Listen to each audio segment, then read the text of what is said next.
다음은 말이죠. 신계륜 전 의원을 모시겠습니다.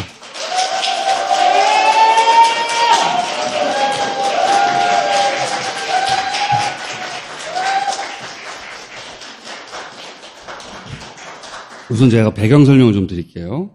최근에 KBS 시사 직격이라는 프로그램에서 메이드 인 중앙지검이라고 검찰이 기획수사, 하명수사, 공작이죠. 이걸 한 걸로 의심된 사건을 KBS 포착을 한 거예요. 그중에 첫 번째가 뭐냐면 서종의 입법 로비 사건이라는 겁니다. 제가 간략 요약하자면 서울종합예술직업학교라는 데가 있어요. 서종에. 근데 이 학교명에서 직업이라는 단어를 뺄 수 있는 개정안이 발의됐어요. 그런데 이 개정안이 서종회의 이사장 김모 씨한테 국회의원들이 돈을 받고 법을 만들어준 거다. 소위 입법 로비 사건입니다. 이게 박근혜 정부 시절에 2014년에 세월호 직후에 대대적으로 보도되면서 터진 사건이에요. 그렇게 해서 세 분이 징역형을 삽니다. 신학용, 김재윤, 그리고 나와 계신 신계륜 의원. 세 분이 징역을 실제로 살아요. 다 민주당이고 다 현역이었어요. 큰 사건이죠. 무려 현역 3명을 한꺼번에 감옥에 보내는 거예요. 그런데 알고 보니까 이게 한명숙, 유시민, 가장 최근에 강기정 돈을 줬다고만 해라. 나머지는 알아서 할 테니까 그 계보를 잇는 사건이었던 겁니다. 알고 보니 우리 새까맣게 몰랐지. 정확하게 요약했죠, 제가? 정확하게, 너무 정확하게 요약해서 네. 제가 설명드릴 필요가 없을 것 제가 같습니다. 요약 왕이에요. 이게 이제 원래 사건은 김모 이사장이라는 양반이 재단에 돈을 횡령한 거예요. 검찰은 뭐라고 발표했냐? 교비를 횡령한 사건이 있어가지고 수색하다 보니까 입법 로비했던 사건에 단서가 나왔다. 그래서 내사를 하다가 알게 됐다. 이렇게 발표했어요. 이 새빨간 거짓말이었어. 차근차근 진도 나가볼게요. 자, 1년 실형 받으셨죠? 네, 1년 실형을 받았습니다. 예. 근데 김모 이사장이 돈을 어떻게 줬다고 그러냐면 의원회관에 와가지고 줬다고 했어요. 근데 이게 개뻥이거든요. 3천만 원 현금을 들고 국회의원회관에 들어가가지고 의원실 소파에 놓고 나왔다. 그렇게 주장을 합니다. 근데 이제 신계륜 의원 쪽에서 3천만 원 현금 들고 검색대 어떻게 통과했어? 그랬더니 검색 통과 않고 옆구리에 끼고 들어갔다고 그렇게 진술을 했어요. 그게 불가능하거든요. 더 웃긴 거는 이제 소파에 놓고 나왔다. 의원실 가면 다 소파가 있거든요. 크기나 위치가 다를 뿐이지 소파에 놓고 나왔다고 얘기를 했는데 하필이면 신계륜 의원의 의원실에는 소파가 없었던 거예요. 거기 왜 소파가 없는 겁니까? 국회에서 지급된 소파가 이런 소파인데요. 소파를 싫어하시는군요. 좀 싫어하는 편이고 지금도 소파에 못 앉아요. 지금 허리가 좀 안 좋으시죠? 네, 허리 수술해가고 제가 이 도울 선생님하고는 다릅니다. 그러니까. 저 은사님이신데요. 그래서 하필이면 소파가 그때 없었던 거죠. 아예 네. 없습니다. 예. 그러니까 소파가 없는 사무실을 상상을 못했던 거야. 근데 하필이면 신계륜 의원 사무실은 소파가 없답니다. 아예 처음부터 뻥이지. 당연히 신계륜 의원실 방에 가보지도 않은 거예요. 이렇게 뻥을 쳤으면 다른 돈을 줬다는 것도 뻥이라고 생각해야 그래야 당연한 거 아니에요? 다른 데서 돈 줬다는 게 호텔에서 줬다는 거예요. 호텔에 나오면서 돈을 줬다고 하는 상황이 CCTV에 잡혔다고 하는 것인데요. 네. CCTV는 정작 돈을 받지 않은 증거가 됐어요. 그런 장면이 나오지 않기 때문에. CCTV에서 돈 받은 장면이 안 나왔기 때문에 오히려 돈을 안 받은 게 확인이 된 거군요. 그건. 저는 그렇게 생각합니다. 예. 근데 수행비서가 받았다고 하는 부분이 법원에서 안 받았다는 증거가 없으니까 그 1,000만 원 그리고 또 하나는 식당에서 무슨 상품권 500만 원 CCTV도 없고 그래서 1,500만 원을 받은 걸로 된 거예요. 호텔 CCTV 봤는데 받는 장면이 안 나와. 나가리. 그리고 의원실에 가가지고 3,000만 원 소파에 놓고 나왔다는데 소파가 없어. 나가리. 그러면 전체적으로 이 양반이 돈을 안 줘놓고 줬다고 하는 걸로 그렇게 받아들여야 되는데 이 500만 원과 1,000만 원 CCTV가 없는 이 두 개를 돈을 받은 걸로 친 거예요. 맞죠? 예, 그렇습니다. 어떻게 자세히 하세요? 아니, 이런 사건이라는 게 설명하다 보면 되게 어려워요. 3년간이나 끈 재판이기 때문에. 그런데도 불구하고, 김어준 총수 예. 님께서는 되게 잘 설명을 하십니다. 알아듣기 쉽게. 자, 이게 사건의 개요입니다. 소포가 없어.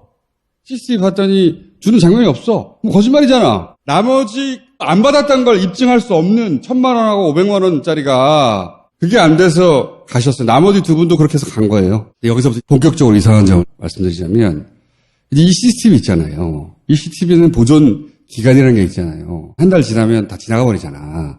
검찰은 처음에 이 김모 이사장을 수사하다가 자기들도 그렇게 의도한 바는 아닌데 툭 이 자료가 나와가지고 이 수사를 시작했다고 그랬는데 이 CCTV를 미리 확보하고 있었어, 검찰이. 나중에 밝혀진 바로는. 이 김모 이사장의 진술을 듣고 CCTV를 확보했다고 했는데 시간 순으로 보니까 검찰은 그 이전에 CCTV를 가지고 있었던 거예요. 기획된 거지. 게다가 그 몇 달 전에 학교에서의 CCTV도 그런 식으로 덮어쓰기 전에 다 확보하고 있었던 거예요. 미리 확보하지 않으면 지나가니까 이걸 나중에 알게 된 거죠. 재판 때 몰랐고요. 말씀하신 것처럼 검찰의 진술에 따르면 도저히 확보될 수 없는 CCTV가 이미 확보되어 있었다라고 하는 게 증명이 되어서 사태가 좀 반전이 된 그렇죠. 겁니다. 검찰이 처음 발표한 건 거짓말이었던 거예요. 김모 이사장을 수사하다가 알게 됐고 그래서 부랴부랴 CCTV를 확보했더니 이게 아닌 거예요. 미리 확보했었던 거예요. 더 이상한 거는 김모 이사장은 뇌물을 준 사람이잖아요. 뇌물 공여자잖아요. 이 양반은 기소가 안 돼요. 더 이상한 거는 또 이 양반이 이제 횡령이거든, 횡령. 사학재단의 전형적인 비리인 횡령액이 원래 50억이 넘었어요. 근데 이게 40억대로 줄어 있어. 왜냐면 50억대가 넘어가면 특가법상 무조건 징역 5년 이상이거든요. 그거보다 더 골 때리는 건 이 사건으로 시작됐잖아요. 그런데 이 양반을 기소를 안 합니다. 국회의원들이 1심 판결이 난 다음에 기소를 하거든요. 저는 이거는 한명숙 효과라고 봐요. 한명숙 사건 때 같이 기소했거든요. 한만호 씨를 중간에 마음을 바꿨거든요. 그러면서 진술 뒤집혀서 생고생했거든요. 검찰 입장에서는. 그러니까 그런 소지를 차단해버린 거예요. 이 양반을 뇌물죄로는 기소를 안 하고 아예 봐준 거지. 그 다음에 확실한 횡령권은 여기 1심이 판결된 다음에 1년 몇 개월 있다가 비로소 기소를 하는데 그것도 불구속 기소를 하고 결국은 집행유예로 감옥을 안 갑니다. 너무 이상한 사건이죠. 자, 여기서 이제 본격적으로 제가 질문 드릴게요. 전체 개요를 이해하셨죠? 만족하십니까? 맞습니다. 예. 출소 이후에 조금씩 진상이 밝혀지기 시작합니다. 김모 이사장이 의원님을 찾아가요. 죄송하다고. 찾아왔죠. 예, 찾아왔습니다. 뭐라고 하던가요? 죽을 죄를 졌다. 죽을 죄를 졌다. 죽는 날까지 사죄하고 살겠다. 그래서 저는 죽을 죄를 졌으면 사죄하겠다고 말한 게 필요한 게 아니라 진실을 밝히는 게 중요하지 않는가. 남은 인생도 있는데 어깨에 무거운 짐을 지고 가기보다 진실을 얘기하는 것이 당신한테도 짐을 벗는 거고 나한테도 짐을 벗는 것이고 그것이 미안함을 사죄하는 길이다. 이렇게 얘기를 하고 점잖게 이제 훈계하고 보내셨는데. 점잖게 훈계했죠. 네. 김재윤 의원도 찾아갔어요. 신계륜 의원님은 이렇게 점잖게 타이르고 보내셨고 김재윤 의원은 녹취! 그중에 일부가 KBS에 보도가 됐어요. 내용이 뭐냐면 죄송하다, 용서 구한다. 녹취에 나온 내용입니다. 어쩔 수가 없었다는 표현을 해요. 짜여진 틀에서 그렇게 할 수밖에 없었다는 취지를 말하는 겁니다. 짜여진 틀이 도대체 뭐야 이게. 아마 구체적으로 말을 하면 본인이 기소될 수도 있는 사안이잖아요. 이 정도 선에서 얘기를 했는데 이제 이 퍼즐이 맞춰지게 된 것은 김영환 비망록이 나오면서입니다. 김영환 박근혜 정부 시절에 민정수석이었다가 지병으로 사망하죠. 그분이 수첩을 남겼거든요. 왜 신기른 의원이냐 이거야. 사무실에 소파도 없는데 왜 짜맞춰진 거란 말을 계속 해요. 이 얘기부터 들어야 될 것 같아요. 김기춘 비서실장하고 악연이 있으다면서요. 김기춘 비서실장하고 악연은 참 오래된 악연입니다. 어떤 악연이 있길래? 제가 대학 다닐 때 그분이 나는 새도 떨어뜨린다는 당시의 유신 권력의 중앙정부부 오국 산하에서 내란 관계는 거기서 담당을 했던 것 같습니다. 제가 학교 때 데모를 많이 해서 끌려간 적이 있는데 거기서 아주 죽을 고생을 하고 나오면서 본 것 같고요. 그리고 강기훈 유소대필 사건이라고 유소대필 사건. 네, 한국판 드레피스 사건이라고 말을 하고 있잖아요. 근데 그 강기훈 유소대필 사건이 일어난 해가 1991년인데 그해 김기춘 씨가 검찰총장을 마치고 법무부 장관이 되죠. 자, 제가 그로부터 23년이 흐른 뒤에 2014년 2월 달인가요? 강기훈 씨가 아주 우여곡절 끝에 무죄를 재심해 받았어요. 예, 받았죠. 받자마자 제가 그 국회에서 재심 보고대회를 열었습니다. 하나는 강기훈법을 제정하자. 그래서 국가범죄에 대한 공소시효를 없애자. 네. 두 번째는 유서대필 사건 청문회를 열자. 김기춘 청문회가 되겠죠. 그렇죠. 그러니까 강기훈법 제정과 김기춘 청문회를 두 개 결의합니다. 다 걸리는 거예요, 김기춘이. 예. 본인이 법무장관 때 벌어진 일이니까. 그러니까 참으로 기묘한 일이 사건 발생할 때가 법무부 장관인데 사건이 재심에서 무효가 선고됐을 때 더 높은 직인 대통령 비서실장을 하고 있었어요. 네. 제가 거기서 추가합니다. 즉시 비서실장직 사퇴, 변호사직 박탈. 이렇게 이제 주장을 하죠. 그러니까, 보세요. 그 유서대필 사건이 있었던 해에 이 양반이 법무부 장관이 됐단 말이에요. 근데 무죄가 난 해에 대통령 비서실장이 다시 된 거예요, 김기춘. 그런데 그 역사를 깨고 있던 신계륜 의원이 청문회해야 한다고 법도 만들고 본인의 운명이 어떻게 될지도 모른 채 설명을 잘하셨는데요. 네. 강기훈법이 제정되면 1번 타겟이 김기춘이 되는 거죠. 공소시 없애자고 하면 그럼 불려 나올 사람이에요. 김기춘 비서실장이. 자기는 이제 비서실장으로 막강한 위치에 앉아있는데 감히 신기는 네가 학생운동 또 내가 한번 집어넣었었는데 또 까불어 이렇게 되는 그 배경이 틀림없이 있어 보이는데 우리는 몰랐지 그때는. 근데 이제 그 정황들이 어떻게 드러나느냐. 문학의 블랙리스트 이때 시작이 돼요. 뭐라고 하냐면 독보선처럼 자라는 DJ 노무현 정부 인사들. 신계륜 의원이 노무현 대통령 캠프의 비서실장이었어요. 친놈. 독보선 1호가 되는 거죠. 개인적으로도 자기를 위협하는 데다가 독보선 1호. 그 사람들을 사정을 해가지고 도전하는데 두려움을 갖도록 만들라. 이게 지시사항이에요.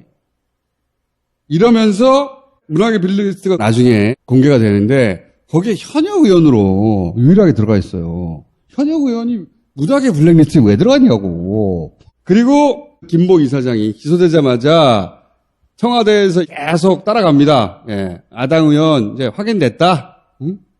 그리고 이게 검찰에서 불러서 조사하기도 전에 소환 일정도 다 자기들이 알고 있어. 이미 이게 다 김기춘의 지시사항이에요. 그걸 받아 적은 거예요. 찍은 거예요. 신계륜 의원. 이때가 또 언제냐면 세월호 직후예요. 한참 정권이 몰릴 때 아닙니까? 김기춘이 잘하는 건 공안정국 만드는 거거든요. 그럴 때 신계륜 의원이 거기 포함된 거예요. 왜? 그 청문회 하자고 그래가지고. 이 사건은 미리 만들어진 겁니다. 그래서 CCTV도 미리 다 확보해 놓은 거예요. 그리고 아마 김모 이사장이 우리가 알고 있는 줬다고만 해. 를 당했을 거라고 이제 추정하지 않을 수 없는 거죠. 하나 더 네. 제가 부연 설명하면 재미있기도 하고 슬픈 얘기인데요. 김현 전 의원이 저를 뭐 형처럼 따르고 그러고 늘 형으로 따라하고 근데 어느 날 명절 뒤인가 형 대통령한테 선물 받았어 그러더라고요. 그래서 뭔 선물 그러니까 명절 때 국회의원한테 드리는 선물이 있어요. 박근혜 정부 시절에. 네. 아, 의원님한테는 안 왔어요? 선물이 안 왔습니다. 근데 이 말은 안 했어, 아무한테는. 근데 김현 의원도 안 왔다고 대통령한테 선물 안 받은 사람들 파악하고 기자회견 하자, 이거. 아, 근데 그때 기자회견 했어야 돼요. 난 웃어 넘겼는데, 아, 그때 김현 의원이 참 촉이 있구나. 그때 그런 작업을 했다는 것을 나중에 밝혀졌지만 굉장히 중요한 포인트인데 놓쳤구나. 그들은 찌질하고 치밀하거든요. 명단 봤을 거 아니에요. 야, 빼. 이렇게 됐겠지. 그리고도 남을 근데 이제 그 징후를 전혀 모르셨던 거지. 느낌은 이상했죠. 뭔가 내 뭐가 있다. 근데 그러니까 뭐가 찍히긴 찍혔다. 나중에 보니까 그때 느낌이 맞았던 거죠. 그러니까요. 그런 징후가 그때 있었는데 모르고 계셨던 거고, 그리고 3천만, 생각해보세요. 전달했다는 돈 액수 중에 3천만 원 덩어리가 제일 커요. 그걸 걷다고 법정에서도 계속 주장하죠. 일관되게 그러니까 똑같은 말을 반복하는. 아무리 소파가 없다고 해도 정말로 본인이 거기 가서 돈을 놓고 오긴 왔다면, 그럼 소파가 아니라 테이블인 겁니다. 이렇게 바꿀 수도 있을 텐데, 이 사람은 그냥 소파라고 계속 얘기해요. 소파가 없는데 안 가본 거지. 거기서부터 거짓말이잖아요. 그래서 만 1년 다 살고 나오셨죠. 나중에 한 15일 정도? 11개월 한 10일 정도 산 것 같습니다. 그 뒤로 김기춘 씨도 그 교도소에 들어갔어요.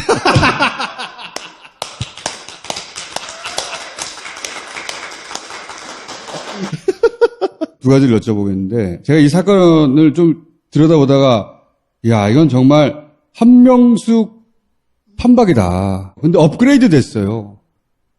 한명숙 때 검찰이 실수했던 걸 있잖아요. 한만호 씨한테 너무 일찍 검찰이 이 혜택을 베풀었어.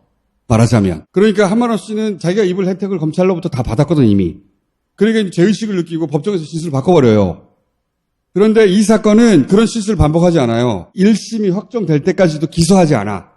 그러니까 계속 기다려야 되는 거야, 이 양반은. 내가 어떻게 될지 모르니까.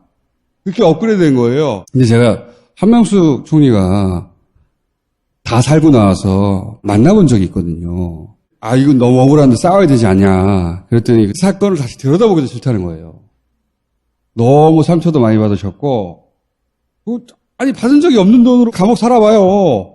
미치고 환장하는 거지. 너무 지치고 그 얘기를 하고 싶지 않아 했어요. 제가 첫 번째 여쭤보고 싶은 건 억울해서 어떻게 견디셨어요? 한 총리님하고도 가끔 통화하면서 그런 억울한 마음을 나누기도 했고 굉장히 힘들었죠. 그리고 제일 힘든 것은 나 자신한테 자꾸 이제 스스로도 의심하게 되는 거죠. 대법원 판결이 나와버리니까. 그렇다고 하더라고요? 네, 그렇습니다. 이 말씀은 뭐냐면 제가 지은 죄 없는 데 들어간 사람들 만나봤어요. 계속 네가 죄를 지었다 듣잖아요. 그러면은 나중에 내가 정말 죄를 지었나? 이렇게 생각하게 된다고 하더라고요. 그렇습니다. 예. 힘들었죠. 그리고 힘들었지만 그 속에서 해야 할 일을 찾아야겠구나. 이런 일들이 한두 사람에게 일어난 일이 아닐 것이고 앞으로도 이걸 막아야 되겠다. 이런 생각을 다짐하게 된 거죠. 모신 이유도 그런 이유이기도 한데 이번에도 라임 때 김봉현 회장이 사실은 거꾸로야 안 했으면 그리고 유시민 이사장도 그 편지가 폭로되지 않았으면 똑같은 코스를 밟았을 거거든요. 최근에 검찰을 정치로 덮었다느니 그러는데 이거는 검찰이 한 거거든요. 정권의 손발이 돼가지고. 이 사람들을 단죄하지 않고 그냥 넘어갈 수는 없는 거 아니냐. 제 생각을 말씀드리면 확실히 이게 청와대에서 지시한 사건이다라고 하는 것인데 이런 일이 앞으로 없어져야 된다고 생각합니다. 그렇죠. 여기에 초점을 맞춰야 된다고 생각합니다. 아까 보십시오. DJ 노무현 정부 인사가 독버섯이라니. 독버섯. 그것도 사석이 아니라 초원복집 사건처럼 사석이 아니라 우리나라 권력의 최정점인 청와대 수석들이 모인 자리에서 대통령 비서실장이란 자가 야당 인사들한테 독버섯이라고 지칭하고 이놈들 잡아라고 한 겁니다. 그리고요. 도전하는데 두려움을 갖도록. 두려움을 갖도록 하라고 지시를 하고. 그리고 나서 이제 두려움 효과가 발생했다 이거예요. 못 덤비게 하려고 하는 거 아니에요. 그래서 없는 거 만들어낸 거야. 이렇게 억울할 때가 어딨어. 이게 그냥 넘어가면 안 되는 거거든요. 의원님 뭐 좀 하셔야 되는 거 아닙니까? 그래서? 무슨 단을 만드신다든가. 저는 정치에서 일생을 마쳐야 할 사람입니다.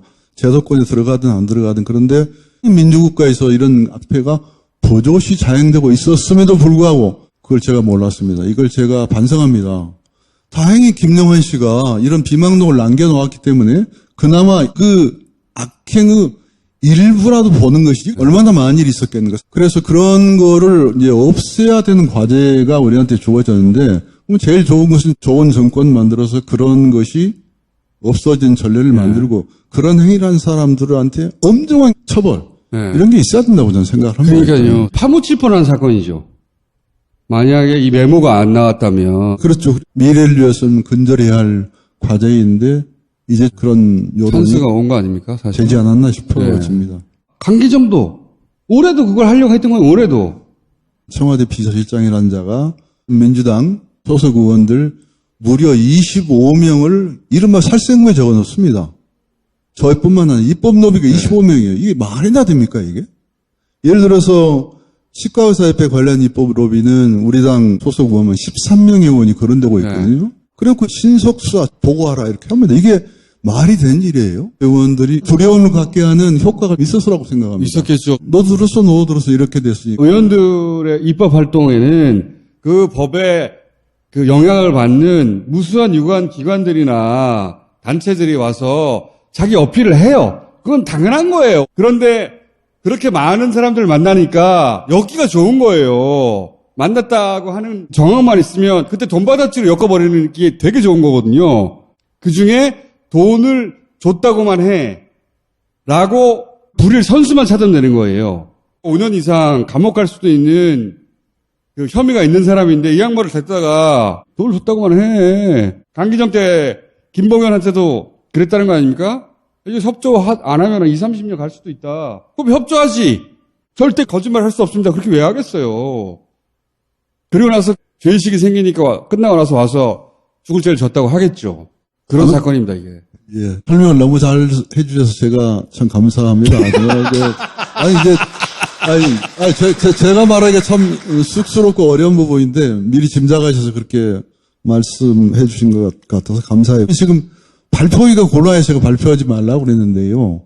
세상에 민주당 중진 25명이면 거의 다 들어갑니다. 강기정 의원은 그때도 들어가 있어요, 명단에. 충남지사 양승조 의원. 예. 그날 인터뷰했기 때문에 거론할 수 있어요.